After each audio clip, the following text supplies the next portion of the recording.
Welcome to the I Can Do Anything podcast. My name is Colin, and today I'm going to be talking about the NBA playoffs because I can do anything. It's been a little bit. It's been about a week. Last time I recorded was last Wednesday. So I'm going to catch up on essentially the week's games. I've watched a majority of them. But first, are you a Carlos Mencia fan? If so, you're going to love the new documentary brought to you by Slice Media Group. Mencia Mania, the 12-part original series, features an in-depth look at the life of Carlos Mencia from his early days in Honduras as Ned Mencia to his early career performing in Los Angeles at the Comedy Store to the hit TV show Mind of Mencia.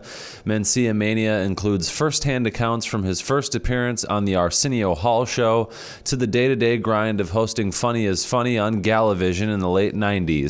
Never before seen footage as well as testimonials from those closest to Mencia during his childhood make this one of the most intriguing documentaries of the year. Okay, so first, last Wednesday, the Portland Trailblazers beat the Denver Nuggets 97-90 in Game 2 of that series, and I talked about this before. I talked about it on last Monday's episode, the second to last most recent episode. Does that make any sense?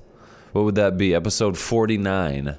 I talked about how it was going to be interesting this series to see whether or not the Portland Trailblazers came up with some sort of identity outside of Damian Lillard. They were going to need to win games.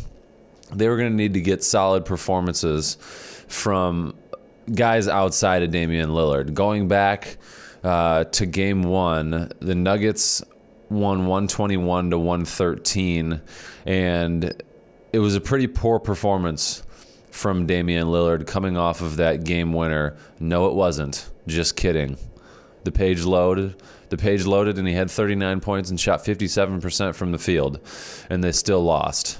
That was maybe the driving force behind why I said that, because I think that they're going to need production from other guys in order to win. It was pretty evident in Game 1. So in Game 2, they got just that. This was the poor performance from Damian Lillard. He had 14 points, 5 of 17 from the field, 29.4%, 1 of 7 from 3, 14.3% from 3, 4 assists, 3 turnovers, 2 steals, was +4 and +. But they won a game where Damian Lillard didn't play well. They got 10 off the bench from Collins, 15 off the bench from Rodney Hood, who was really great. Mo Harkless came out and played really well in the first couple minutes of the game, scored 5 points on 2 of 3 shooting. 1 was a 3. And then went out with an injury for the rest of the game. But I think he really set the tone for the rest of the team. McCollum finished with 20. Cantor finished with 15 despite the injury to the left shoulder. Al-Farouq Aminu had 11 points. But this is a low-scoring game for today's NBA standards, and their best player really was not productive at all. And the Nuggets didn't play horrible either. They had 4 of their 5 starters in double figures. One guy, Malik Beasley, off the bench in double figures, but it was kind of just a grinded out game. And the Trailblazers won an important game to tie the series and stole a game in Denver. It's amazing, just like that 76ers and Raptors series. After the Raptors won Game 1, it was like, fuck, the Raptors look good. And then the 76ers came out and looked great in Game 2, stole a game on the road, and it completely changes the landscape of the series, and I think Game 2 did just that in this series as well. So then we move forward to Game 3 of the, well, just a second. Just pump the brakes a second. Let me look over the notes from this Nuggets Trailblazers Game 2. There was a spot in this game where Gary Harris, I believe, I got to reach back into the old cranium here because this was a while ago. Gary Harris, I believe it was on a reach-in. They called a reach on Gary Harris, and he went right into the face of the ref and gave him quite the earful, and the ref just kind of took it. And I think it was partially because he kind of knew that it wasn't a foul that he called, and so he kind of let him get away with blowing off a little steam and arguing with him. But it was the exact opposite of what we saw, I believe, 2 nights before. Yeah, 2 nights before, on Tuesday, April 30th, in that Rockets Warriors game where Ed Malloy gave Draymond and Nene a double tech, just for like battling for a rebound or battling for inside position to get a rebound. It was really nothing, and the only defense for Ed Malloy is that he's trying to be proactive and not let things escalate. But the double tech, in a lot of ways, is just kind of a cop-out.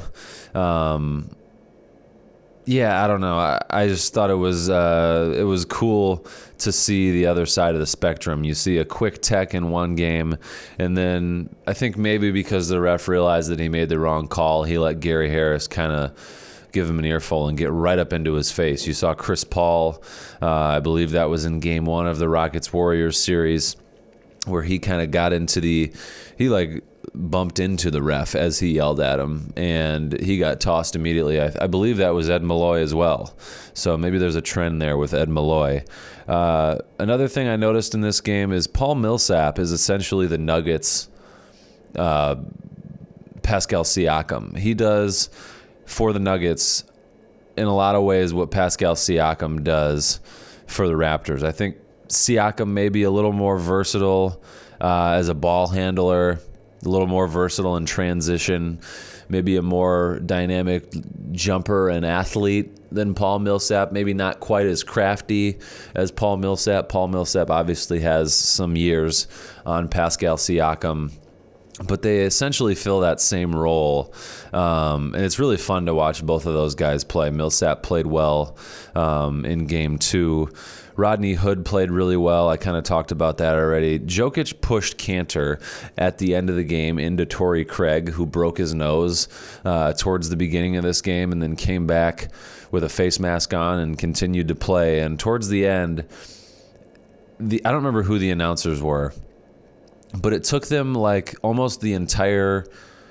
They reviewed this thing for a while, where they showed the replay of Cantor going into Torrey Craig. Torrey Craig falls over, and it wasn't until like the end of the review that the guys calling the game for TNT were like, oh, Jokic pushed Cantor, and that's what made him go into Torrey Craig. I was like watching it like they're not even saying anything about it. They just kept talking about how he was off balance and he was running back on defense, and they just didn't even mention that Jokic just flat out pushed him instead of blocking out. And I don't know why they can't review that. Like, you're reviewing the play, but you're not going to... It was weird to me that Jokic didn't get called for at least a flagrant one.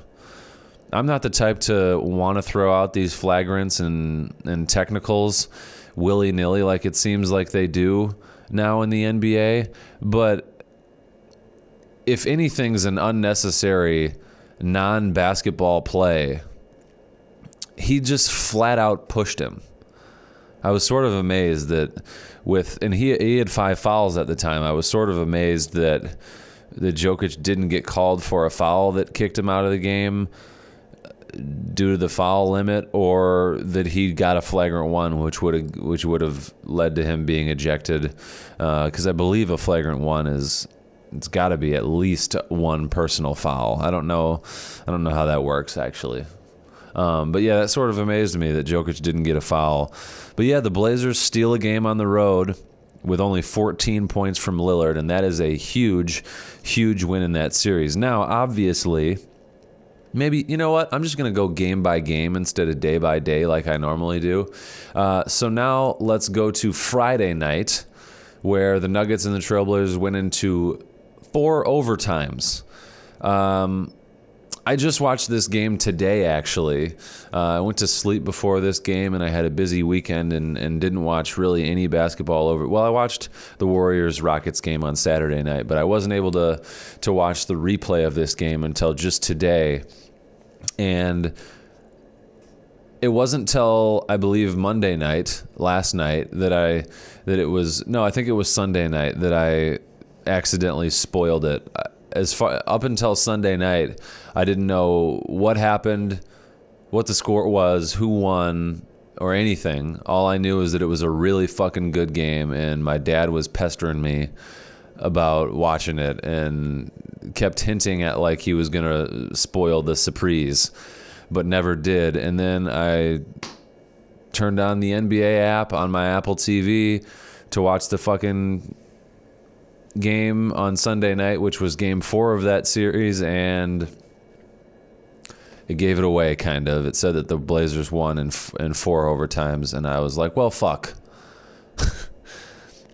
It's hard. It's interesting watching a game after you know that it's going to go into 4 overtimes. Like, at the end of the regulation, it's like, oh, this is going to end as a tie, and then the first overtime, and the second, and et cetera, et cetera. But what a great fucking game. Damian Lillard and McCollum combined for 69 points. And in a lot of ways, in Denver, the Blazers led for a while. They were up 10 at one point, maybe early in the fourth quarter. And then the Nuggets cut it to, well, they tied it eventually. And then they were up by like 4 or 5 with like less than a minute in one of those overtimes, and Portland came out on top. Damian Lillard I think he only scored once in the fourth quarter, but ended up with 28 on 41% shooting, 10 of 24, was 2 of 9 from 3, which is not very good. 8 assists, 6 rebounds, 2 turnovers, 2 steals. McCollum had 41. Was 41% from the field, 16 of 39, 36% from 3, 8 rebounds, 4 assists, 1 turnover, 4 steals from McCollum. Cantor continues to play really well despite the shoulder injury with 18 points, 50% from the field, and made a 3, but then didn't even look at the hoop again from 3-point range after he hit that. I think he wanted the camp heist. He wanted to keep the perfect 3-point percentage. I wonder how many threes he's taken this season. It's crazy just looking at the minutes, though, in this game. McCollum played 60 minutes. Damian Lillard played 57 minutes. The difference in this game was Rodney Hood coming in off the bench, playing 23 minutes with 19 points, shot 75% from the field, 6 of 8, 2 of 3 from 3, 66%. And a great move, a great coaching move. I don't know. It seems obvious, right? You put in somebody with fresh legs in Rodney Hood in the fourth overtime where he hadn't played for, I think, like since the fourth quarter, probably. I don't think he played in the other overtime periods except the fourth overtime. And you could see all these guys' legs starting to get weary, especially Jokic. There was one play where McCollum pulled up mid-range as Jokic switched onto him, and when he pulled up and stopped on a dime, Jokic, like, you could see his legs give out. It was pretty funny to watch Jokic lumber around. He's already a big, lumbery guy, but after playing 64 minutes, he played 64 minutes in total in the game, but yeah, so Rodney Hood coming in and hitting 3 big shots to win the game. That was a great coaching move by Terry Stotts. So that made the series. Did that make the series 2-1? Yeah, that made the series 2-1. Let's see. Then let's go back. I'm jumping all over the place. Let's go back to Thursday night. The 76ers and the Raptors, Game 3. Joel Embiid was very, very fucking impressive. Just a really stupid editorial note or videography note, I guess. It really bothered me in this game that main camera angle, the one that's generally at half court, it was like kind of off to the left a little bit. It was like almost at the top of the key, or like almost, it just wasn't right down the half court line. And so when the ball was on the left side, it was a better view, but then when they went to the right side, it looked like it was further away. It was just really weird for me as a videographer. And a guy who pays attention to those kind of things in NBA broadcasts, because I do all the live streaming for Trine University basketball games. So I have an even greater attention to detail with those kind of things. And that sort of bothered me. But Joel Embiid was amazing. I mean, like really amazing. Joel Embiid had 33 points, 10 rebounds, 5 blocks. There was one block on Siakam where Siakam like hit the ground really hard without being able to brace himself, and just landed right on his side and hit his like forearm on the ground. But a really impressive block for Joel Embiid that it was almost so impressive that's why Siakam landed that way. I think he just kind of caught him by surprise, and did get his body a little bit, but I don't know that it was enough to warrant a call. But Joel Embiid was like really impressive, and I said this in a podcast before, after Joel played really well in a playoff game. I believe it was against the Nets. Yeah, it was against the Nets. It wasn't in this series. It just looks like it looks really effortless, and I think it's because he's having so much fun. He's smiling and running around, and doing the thing with the ear to the crowd. It's fun to see his little antics when he's playing well. But he was 50% from the field, 3 of 4 from 3, 12 of 13, 92% from the free throw line. That's fucking phenomenal for a big guy. Something that probably went pretty unnoticed in that game. 10 rebounds, like I said, 3 assists. There was the comments from Mark Jackson about Joel Embiid potentially being one of the greatest big men of all time if he continues to play and develop the way that he is. And Stan Van Gundy didn't really like it, to say the least. And was just kind of made an uproar about all the, I guess what Van Gundy was saying was that you're not doing justice to the big men that did put all the work in and who won championships and MVPs and scoring titles, and their career stats are amongst the all-time leaders. And I see both sides of it, I guess. I think that Mark Jackson's right. If Joel Embiid continues to play the way he is, it's going to equal championships. It's going to equal MVPs and scoring titles and career stats that amount to these other greats. But like Van Gundy said, he's got to put the work in. He's got to actually do it. He's got to actually make all these things happen. And I guess he just doesn't want Mark Jackson to just jump out the window and say that now Embiid is one of the all-time greats. And that's not what he said. He said that if Embiid continues to develop the way he's developing, he could potentially be one of the greats. And that's something that I think people do a lot now, is they make comparisons to greats and say that this guy could be this and could be that. And I think all that Van Gundy wanted him to do was just pump the brakes a little bit. But it's hard to not acknowledge that the versatility that Joel Embiid displayed in this game, his 75% from 3, 3 of 4 from 3, the free throw shooting, something that big guys stereotypically struggle with. Joel Embiid shot 92.3% from the free throw line, 12 of 13. Inside, outside, fadeaways, pull-up jump shots, post moves. I mean, the guy's got the entire repertoire. Driving powerful acrobatic dunks like a wing guy. I mean, Joel Embiid was very impressive. Okay, so let's move on to Friday then. The Milwaukee Bucks and the Boston Celtics. Giannis just continues to be really, really impressive. finished this game 3, with 32 points, 13 rebounds, 8 assists.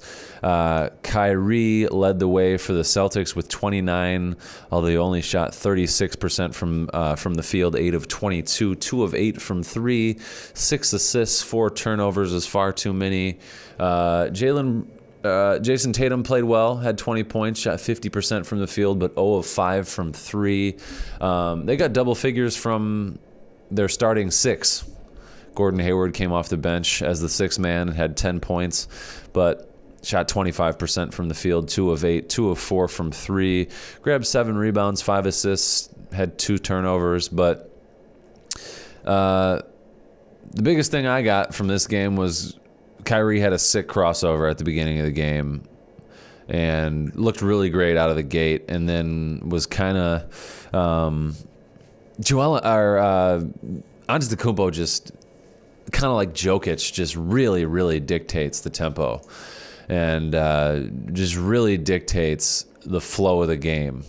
32 points, 8 of 13 shooting from the field, 61.5%, 72% from the free throw line, 16 of 22, just going to the free throw line 22 times.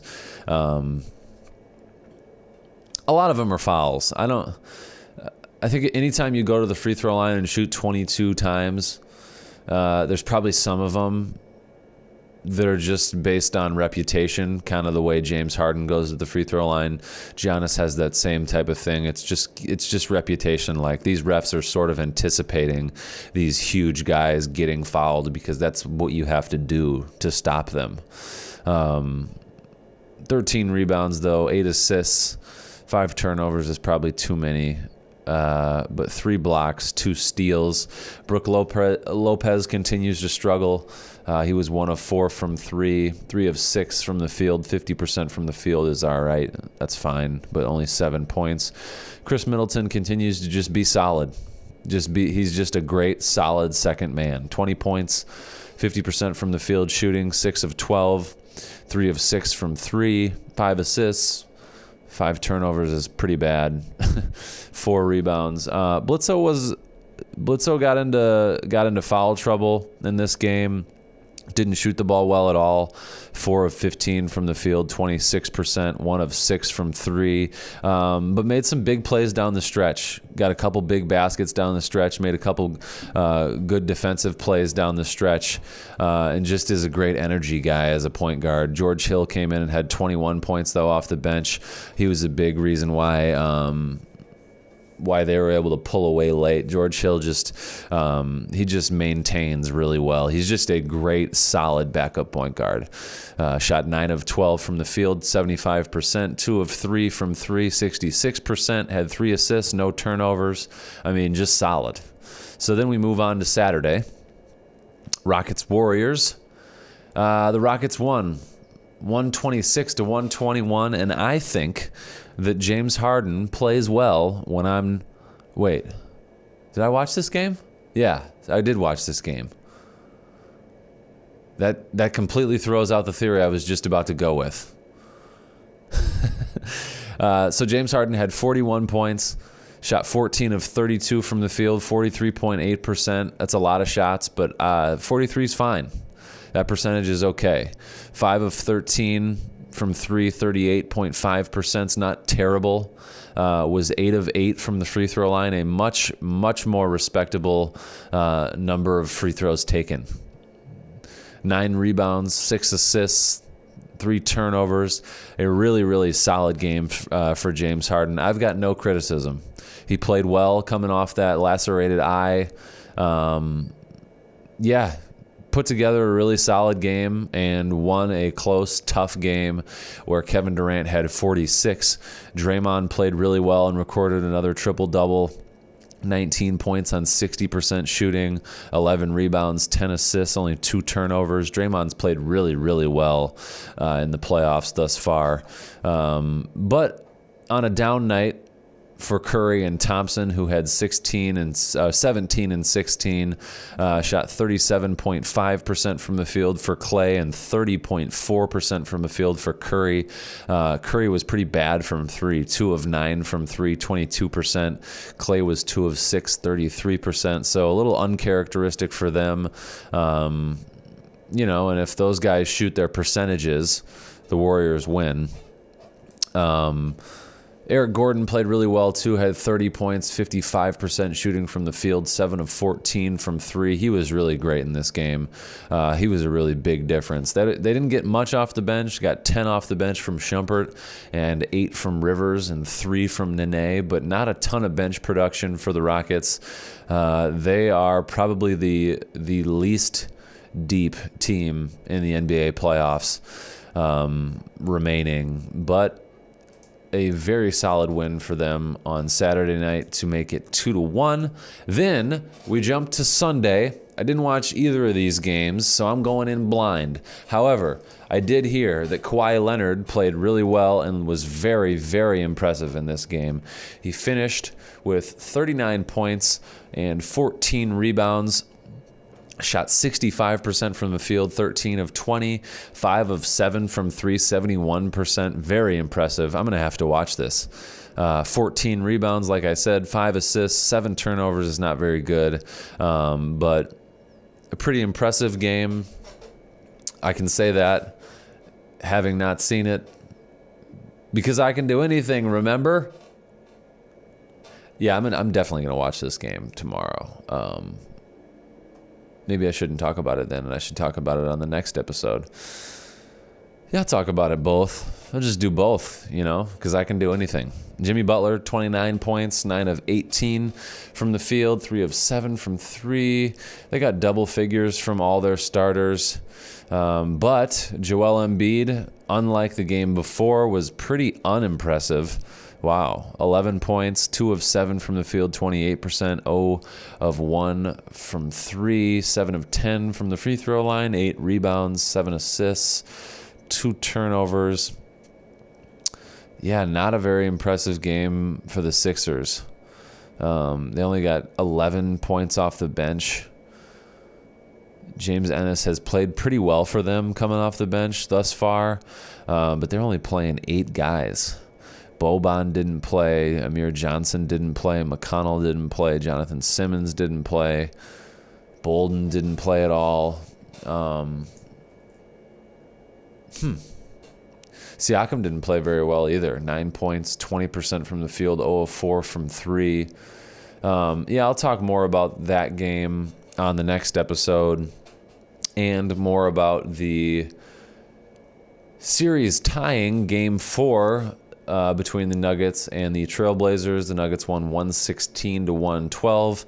Jokic had a triple-double. Murray had 34 points. Murray shot, 10 of 20, 50% from the field, 3 of 7, 42% from 3, 11 of 11 from the free throw line, 4 assists. And then Jokic had 21, 12, and 11. Very impressive for Jokic, who just continues to be is really emerging as it's probably between him and Joel Embiid. Those are the 2 best centers in the NBA right now. Obviously because they're the 2 best centers playing, but out of the entire field, not just the remaining playoff teams, I think these are the 2 best centers in the NBA. I'll wait to talk about those games a little bit more. And Monday's games, last night's games between the Bucks and the Celtics and the Warriors and the Rockets. The Bucks won that game and went up 3-1. And Giannis again was really impressive, 39 points, 16 rebounds. And I think that about does it for the Boston Celtics. I'll talk more about that next episode after I've watched the game on replay, but it'd be interesting to see what the Celtics do in the offseason. I'm already writing them off because I believe that Game 5 will be in Milwaukee, I want to say. That's tomorrow night. Let's see. Yeah, it's in Milwaukee. I threw over. So tonight this game's actually already started, the Sixers and the Raptors, and then Blazers Nuggets. Let me wrap up by telling you about Ludus. Selling tickets should be easy so you can focus on what truly matters, your production. The I Can Do Anything podcast is powered by Ludus, built from the ground up for a high school theater director. Ludus is simple and free online ticket sales for K through 12 schools. With a customized ticketing portfolio, Ludus offers great customization features. Choose your own unique domain, pick custom colors to match your organization, and even build a meaningful splash. I always fucking stumble over that. Splash page. With the drag and drop editor, take control of your ticket sales with the advanced control panel tools. Add shows and showtimes, search for tickets, find patron data in seconds, create multiple admin users, and issue exchanges and refunds at the click of a button. One of the best features Ludus has to offer is the ability to generate detailed reports, view revenue data broken down day by day, manipulate your data to answer questions about your sales, and export your data for future use. Ludus also offers powerful reserved seating. Easily let your patrons choose their own seats for your reserved seating shows. Upload your seating chart using our drag and drop maker. Add sections, rows, tables. Choose premium seating, and general admission shows are possible too. Keep track of student sales by simply adding student ledgers. Each student receives a Ludus account and a special sales code that can be applied to any order. When patrons purchase their tickets, they have the ability to print their tickets at home, have them digitally sent to their email for use on mobile devices, or mark them to be picked up at will call. With Ludus, customer service is a breeze. Oftentimes, it's nice to talk to a real person who understands what your job consists of. Ludus offers real-time support through their chat widget, step-by-step guides, videos, and an 888 phone number. Ludus has sold over 280,000 tickets this year and over 1 million tickets since creation in 2015. Visit ludus.com and start selling tickets today with Ludus's forever 100% free guarantee to your program. That's ludus.com. All right, that about wraps it up for the I Can Do Anything podcast. Like I said, I'm gonna watch Sunday's games and Monday's games, and then tonight's games. Do you think I can cover 6 games? Probably not. We're gonna try it though. We're gonna try it. I'm gonna try to cover Sunday, Monday, and Tuesday on tomorrow, probably tomorrow, but don't hold me to it. I said I was going to have a special guest on Friday, and then that episode never appeared. So you know what? Anything is possible here on the I Can Do Anything podcast. Thanks for listening.